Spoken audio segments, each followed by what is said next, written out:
కృష్ణారెడ్డి గారు. నమస్కారం మేడం. కృష్ణారెడ్డి గారు, మరి రేవంత్ సర్కార్ ఏం చేయబోతోంది? అసలు ఏసీబీ రిపోర్ట్లో ఏ అంశాలు ఉన్నాయని అనుకోవచ్చు అంటారు? మేడము ఇందాక కాంగ్రెస్ నాయకులు మాట్లాడిన దాంట్లో కూడా వాళ్ళకు కొంత క్లారిటీ మిస్ అవుతుంది మేడం. ఏంటంటే వాళ్ళు ఇప్పుడు దర్యాప్తు చేయించారు. దర్యాప్తులో ఏమొచ్చింది, ఏం జరిగింది, వాళ్ళ ప్రభుత్వం తరఫున ఏం యాక్షన్ తీసుకుంటారు అనేది స్పష్టత లేదు. రెండోది, సిబిఐకి ఇచ్చారు ఫస్ట్ కేసు కాళేశ్వరం విషయము. ఇచ్చే ముందు అది రెండు సంవత్సరంన్నర పూర్తిగా సుమారుగా 2 సంవత్సరాల దగ్గరకు వస్తుంది. ఫస్ట్ నుంచి కూడా అది ఎప్పుడైతే పగుళ్ళు వచ్చిన దగ్గర నుంచో భారతీయ జనతా పార్టీ డిమాండ్ చేసింది, సిబిఐకి ఇవ్వండి, సమగ్రమైన దర్యాప్తు జరుగుతుందంటే వీళ్ళు సుమారుగా 18 నెలలు 20 నెలలు కాలయాపన చేసి ఈరోజు తట్టాబుట్ట దొంగతనం చేసిన వాళ్ళు తట్టాబుట్ట చదువుకొని వెళ్ళిపోయినాక దాన్ని తీసుకుపోయి సిబిఐ దగ్గర పెట్టేసి ఇక చూడు బీఆర్ఎస్ బీజేపీ ఒకటైందని బదనాం చేయాలి.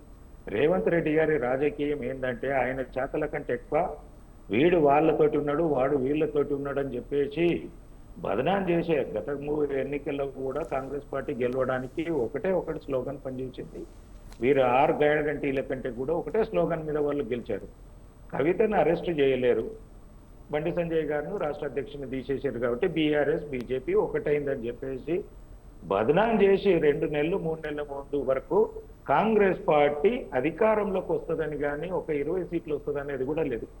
ఎప్పుడైతే అబద్ధాన్ని ప్రచారం చేయడం బీజేపీ పైకి రుద్దాడు అబద్ధాన్ని, అప్పటి నుంచి కాంగ్రెస్ పార్టీ కొంత లేచింది. ఇప్పుడు కూడా రాజకీయ అవసరాలకు ఇది ఉపయోగించుకుంటున్నాడు. తెలంగాణ ప్రజానీకాన్ని ఉపయోగించి అవినీతి జరిగింది వాస్తవము, దీన్ని వెంటనే పరిష్కార దిశగా జరగాలి, దీన్ని దోషులకు శిక్ష పడాలి.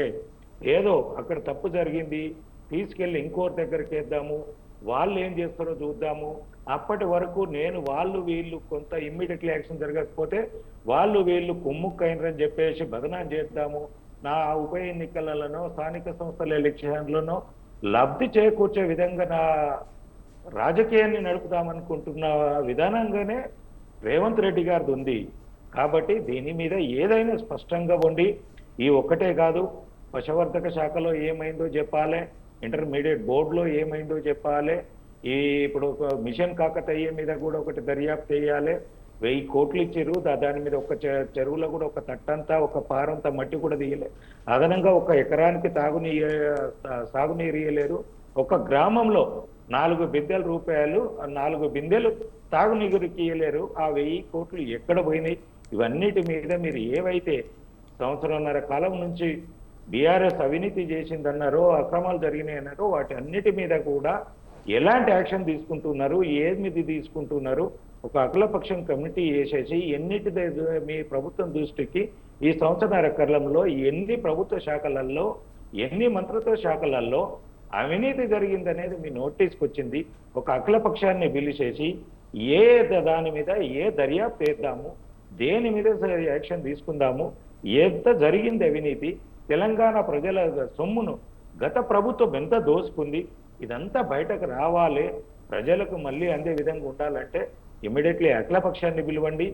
ఏ శాఖలలో ఎంత జరిగింది, ఏ అవినీతి జరిగితే దానికి దర్యాప్తు సంస్థను ఏసీపీకి ఇస్తారా, సిబిఐకి ఇస్తారా, లేదంటే సిట్ వేస్తారా, ఏం చేస్తారనేది ఒక అఖిలపక్షంతో చేస్తే కనుక ప్రాపర్గా ఉంటుంది. కానీ మీరు వేసేసి దాన్ని తీసుకొచ్చేసి బట్టగాల్చేసి ఇప్పుడు దాని మీద ఇప్పుడు ఒకటే గవర్నర్ గారికి ఇచ్చారు, ఆయన సమగ్రంగా ఆయన కొంత టైం తీసుకోవాలి. ఇప్పుడు 4 రోజులు ఇందాక కోటేశ్వరరావు గారు చెప్పినట్టు ఒక్క 4 రోజులు కనుక గవర్నర్ గారు దాని మీద యాక్షన్ తీసుకోలేకపోతే ఇమ్మీడియట్లీ కాంగ్రెస్ స్టార్ట్ చేస్తుంది. అది ఎలక్షన్కి ఉపయోగం. చూడు, మేము అవినీతి చేసిండని చెప్పేసి ఇదంతా చేసేసి ఇది చేస్తే అరెస్ట్ చేయట్లేదు. అంటే ఏ వ్యవస్థలైనా ఒకటి దానికి ఒక కృష్ణారెడ్డి గారు ఒక మాట ఏంటంటే, ఇప్పుడు ఒక మాజీ మంత్రినో లేకపోతే ఒక ఎమ్మెల్యేనో 100% ఆయన మీద ఏదైనా యాక్షన్ తీసుకోవాలన్నా కూడా గవర్నర్ గారి ఆదేశాలు ఉన్నారనేది రాజ్యాంగంగా ఉన్న వ్యవహారం సార్. ఇది రాజకీయంగా చేసేది ఏం కాదు. Yes, correct. మీరు అన్న దాంట్లో నేను అదే ఓపే చేయట్లేదు. That is the system. ఆ సిస్టంలో ఎవరైనా ప్రాసెస్ కావాలి. మీరు డైరెక్ట్లీ పోయినా కానీ జరిగేదేమిటి? గవర్నర్ గారిని బదనాం చేసే కార్యక్రమం రేపటి నుంచి కాంగ్రెస్ పార్టీ చెయ్యొద్దనేది నేను చెప్తున్నాను. అది కొంత సమయం తీసుకున్నా, ఆ కేసు పూర్వపురాలలో ఆయన పరిశీలించాలన్నా, లీగల్ ఒపీనియన్స్ తీసుకోవాలన్నా, వీటన్నిటికీ కొంత సమయం ఇచ్చి ఫైర్ని ఇది చేయండి. కానీ ఇచ్చిన తెల్లారి నుంచో 2 రోజుల నుంచో మళ్ళా బీఆర్ఎస్ బీజేపీ ఒకటైంది, గవర్నర్ దగ్గరికి పంపించాము, వారు అనుమతి ఇవ్వట్లేదు, ఇదంతా బాగా మేము ఇది చేస్తున్నామని చెప్పేసి గవర్నర్ గారినో బీజేపీనో మళ్ళా బీజేపీకి బీఆర్ఎస్కు వంటగట్టి రాజకీయ లబ్ధి పొందే విధంగా మీ వ్యవహారాలు ఉండకూడదు అనేది రేవంత్ రెడ్డి రాజకీయాన్ని నేను గత 10-15 సంవత్సరాల నుంచి చూస్తున్నా. ఆయన చేసేది తక్కువ, మాట్లాడేది ఎక్కువ. వీడు వాళ్ళతోటి వాళ్ళు వీళ్ళతోటి ఉన్నదనేది కానీ ఈ రోజు వరకు కూడా ఆయన ఇప్పుడు మనం ఒకటే చెప్తా కాంగ్రెస్ పార్టీ నాయకులకు, 5 సంవత్సరాలు మల్కాజ్గిరి ఎంపీగా ఉన్నాడు. నేను మల్కాజ్గిరి ప్రాంతంలోనే ఉంటాడు. ఏ ఒక్కటైనా ఆయన కేంద్రం నుంచి తీసుకొచ్చి చేసింది ఒక్కటి కూడా లేదు. రెండోది కొడంగల్లో కూడా ఈ రోజు వరకు కూడా పూర్తి స్థాయిలో అభివృద్ధి లేదు, అక్కడ అవగాహన లేదు. ఎంతసేపు అంటే మాటల